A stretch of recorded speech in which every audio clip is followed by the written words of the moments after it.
जय श्री राम, जय श्री बालाजी महाराज। पेट में दर्द रहता है, हल्का हल्का दर्द पेट में रहता है, कंधे भारी रहते हैं, सिर भारी रहता है, मन ऐसा करता है कि कुछ भी ना करें, घर में आलस्य की तरह शरीर बेड पर सोने का मन करता है। तो इसके पीछे किन चीजों का हाथ हो सकता है? ऐसा क्यों हो रहा है? क्या हमारे शरीर में कोई रोग पनप रहा है, या हमारे शरीर पर कोई बीमारी है, या हमारे कोई विटामिन की कमी हो गई है, या अगर ये रिपोर्ट में भी नहीं आ रहा है और रिपोर्ट में कुछ भी नहीं आ रहा है, तो ये किस कारण है? क्यों ऐसा हो रहा है आपके साथ? किन कारणों से ये चीजें हो रही हैं? तो कहीं आपके ऊपर कोई तंत्र तो नहीं कर दिया है, या कोई मंत्र तो नहीं कर दिया है, या कोई उच्चाटन, मारासन, अघोर, काली विद्या, कुछ भी ऐसी क्रिया तो आपके ऊपर नहीं बिठाई है, या कोई चौकी तो आपके ऊपर नहीं छोड़ी गई है। तो अगर आपके मन में इस प्रकार के सारे सवाल बने हुए हैं, तो ये वीडियो आपके सारे सवालों को आज क्लियर कर देगी। ऐसा क्यों है, किन कारणों से है। तो अगर वीडियो अच्छी लगती है तो लाइक कीजिए, चैनल को सब्सक्राइब कीजिए और बेल आइकन बटन को दबाना मत भूलना, ताकि ऐसी हर वीडियो की नोटिफिकेशन आप तक पहुंच जाए। क्या होता है कि जब भी कभी ऐसा आपके साथ होने लग जाता है, जब भी कभी ऐसा होता है, उस समय आप इस बात को हल्के में मत लीजिए, क्योंकि कई लोग इसको हल्के में लेकर उस चीज को पनपा देते हैं। मान लीजिए आप चौराहे से टपरे हो, किसी ने अपने ऊपर से उतारा कर कर वहां पर छोड़ा है, उनके शरीर में ऐसी हालात थी, ऐसा रोग था, ऐसी बीमारी थी, या कोई व्यक्ति ऐसे रोग के कारण तड़प तड़प कर मरा है, उस तरीके से वो कहीं ऐसी जगह पर उसको वो किसी को सेध रहा था, या किसी ओझा सियाने के पास जाकर उन्होंने छोड़कर वहां चौराहे पर छोड़ दिया, या कहीं नहर किनारे छोड़ दिया, या कुछ भी, या कोई ऐसी अवस्था में उसकी मृत्यु हो गई ऐसी जगहों पे, तो आपके साथ अगर वो चीज ऐसी लग गई, लगने के बाद शरीर में आपको धीरे धीरे धीरे धीरे रोग पनपने लग गए, लेकिन आपको पता नहीं था इस बात का, आपको पता नहीं लगता। जब तक आपको पता लगता है इन बातों का, तब तक तो आप कहीं साल निकाल देते हो। फिर आपको समझ में आता है, ओ हो, ये भी हमारे साथ हो रहा था क्या? हमें तो इस बात का पता ही नहीं था, ये कैसे हमारे साथ हुआ? ओहो, हमने तो कभी किसी का बुरा नहीं किया। फिर आप किसी ऐसे व्यक्ति के पास जाते हो जो कहता है कि ओ आपके ऊपर तंत्र कर रखा है, आपके ऊपर ये कर रखा है। तो आप कहते हो, ओह हमने तो किसी का बुरा नहीं किया, हमें तो पता नहीं है ये कैसे हो रहा है, और ये क्यों हो रहा है, किन कारणों से हो रहा है। फिर आप दूसरे के पास जाते हो, कोई कहता है पितृदोष है। फिर आप तीसरे के पास जाते हो, फिर वो आपको कहता है, ओहो आपके तो रिश्तेदार ने आपके ऊपर कर दिया।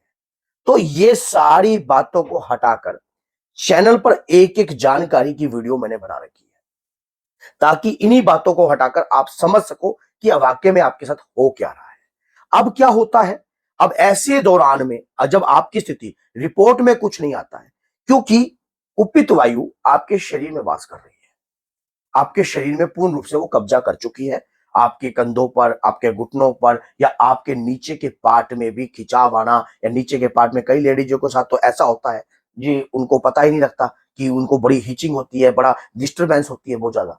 तो उनको समझ नहीं आता, वो सोचते हैं कि ये एक जनरली होगा, वैसे ही होगा, लेकिन ऐसा नहीं है। मलिन तत्व, कुपित वायु आपके उस हिस्से पर जाकर विराज गई है, नेगेटिव एनर्जी वहां पर वास कर रही है। अब जब तक ये कहानी आपको समझ में आएगी, तब तक रेल जो है दिल्ली पहुंच जाएगी, बहुत आगे निकल जाएगी।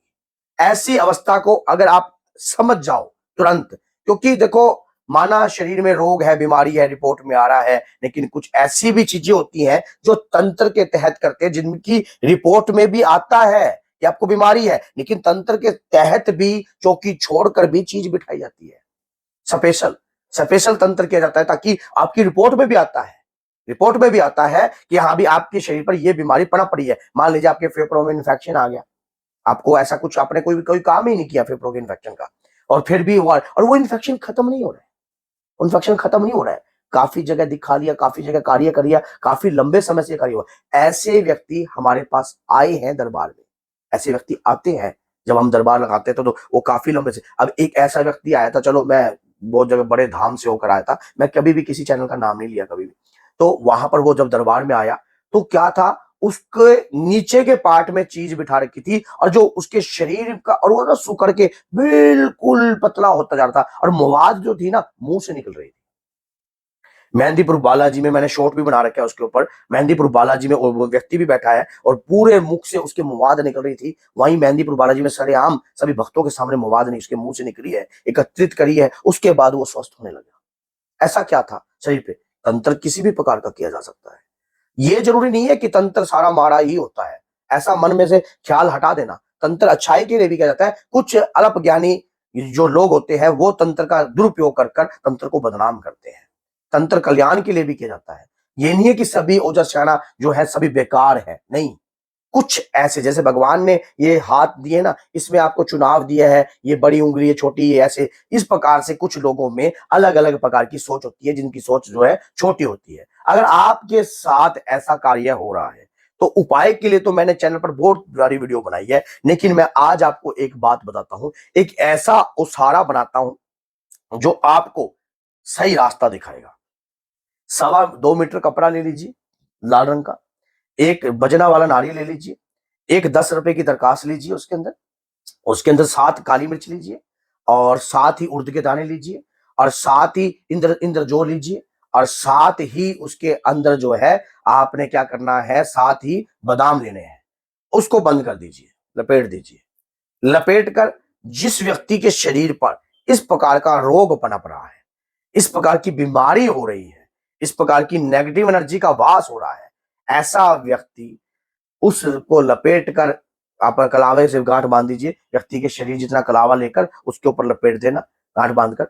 मंगलवार के दिन आप अपने ऊपर से लेकर नीचे तक 7 बार क्लॉकवाइज संध्याकालीन, जब शनि का आगमन हो और राहु का व्यान हो, समझ गए, जब दोनों का मिलने का समय हो और सूर्य अस्त हो जाए, उस समय पर अपने ऊपर से 7 बार इस प्रकार से वार कर आप हनुमान जी के मंदिर में जाकर इसको अर्पण कर दीजिए। कुछ बोलना नहीं है, कुछ कहना नहीं है, जो मैं बोलूंगा वही कहना है बस। क्या बोलना है?